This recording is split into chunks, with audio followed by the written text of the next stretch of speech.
ಎಲ್ರಿಗೂ ನಮಸ್ಕಾರ. ನಾನಿವತ್ತು ನನ್ನ ಫ್ರೆಂಡ್ ಮನೆಗೆ ಹೋಗ್ತಾ ಇದ್ದೀನಿ. ಏನಕ್ಕೆ ಅಂದರೆ ತುಂಬ ಸ್ಪೆಷಲ್ ಡೇ ಇವತ್ತು ನಮ್ಮದು. ಫ್ರೆಂಡ್ಸ್, ನಾನು ಈ ಹೆಲ್ಮೆಟ್ ಹಾಕಕ್ಕೆ ಟ್ರೈ ಮಾಡ್ತಾ ಇದ್ದೀನಿ, ಆಗ್ತಾನೆ ಇರಲಿಲ್ಲ, ಮುಖದ ಮೇಲೆ ಬೀಳ್ತಾ ಇತ್ತು, ತುಂಬ ಶೆಕೆ ಆಗ್ತಾ ಇತ್ತು ಬಿಕಾಸ್ ನಾನು ಬೈಕಲ್ಲಿ ಹೋಗ್ತಾ ಇದ್ದೆ. ಸೊ ಫೈನಲಿ ನಾನಿಲ್ಲಿ ಎಳ್ನೀರು ಕುಡಿದೆ, ಇದನ್ನು ಗಂಜಿ ಅಂತ ಹೇಳ್ತಾರೆ. ನಾನು ಗಂಜಿ ತಿಂದೆ. ಆಮೇಲೆ ನನ್ನ ಫ್ರೆಂಡ್ಸ್ಗೆ ಗಿಫ್ಟು ತೊಗೊಂಡು ಹೋಗ್ತಾ ಇದ್ದೀನಿ, ಯಾಕಂದರೆ ನಾನು ಜನರಲಿ ಅವ್ರ ಮನೆ ಏನೂ ತೊಗೊಂಡೋಗಲ್ಲ. ಸೊ ಫಸ್ಟ್ ಟೈಮ್ ತೊಗೊಂಡು ಹೋಗ್ತಾ ಇದ್ದೀನಿ. She is my friend, my best friend.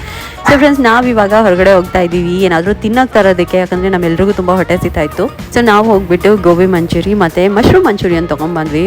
ತುಂಬ ಟೇಸ್ಟಿಯಾಗಿತ್ತು. ಈ ನೋಡಿ, ಎಲ್ಲ ಕಡೆ ಉಡುಪಿ ಹೋಟೆಲ್ ಸಿಗುತ್ತಲ್ಲ, ಅಲ್ಲಿ ಎಲ್ಲ ಊಟ ಚೆನ್ನಾಗಿರುತ್ತೆ. ನೋಡಿ ನಾವು ಯಾಕೆ ಬಂದಿದ್ದೀವಿ ಅಂತ, ಯಾಕಂದರೆ ಇಲ್ಲಿ ಹೊಸ ಟಿವಿ ಬಂದಿದೆ. ಎಸ್, ನಾವು ಟಿವಿ ಬಂದಿರೋದನ್ನ ಸೆಲೆಬ್ರೇಟ್ ಮಾಡೋಕ್ಕೆ ಬಂದ್ವಿ. ಸೊ ಆಮೇಲೆ ಹೋಗುವಾಗ ತುಂಬ ಹಗ್ಗಿ ಶಗ್ಗಿ ಮಾಡಿ ಹೋಗ್ತಾ ಇದ್ದೀವಿ. ಸ್ವಲ್ಪ ಸ್ಯಾಡ್ ಇದ್ದೀವಿ, ಯಾಕೆ ಅಂತ ನಾಳೆ ವ್ಲಾಗಲ್ಲಿ ಗೊತ್ತಾಗುತ್ತೆ.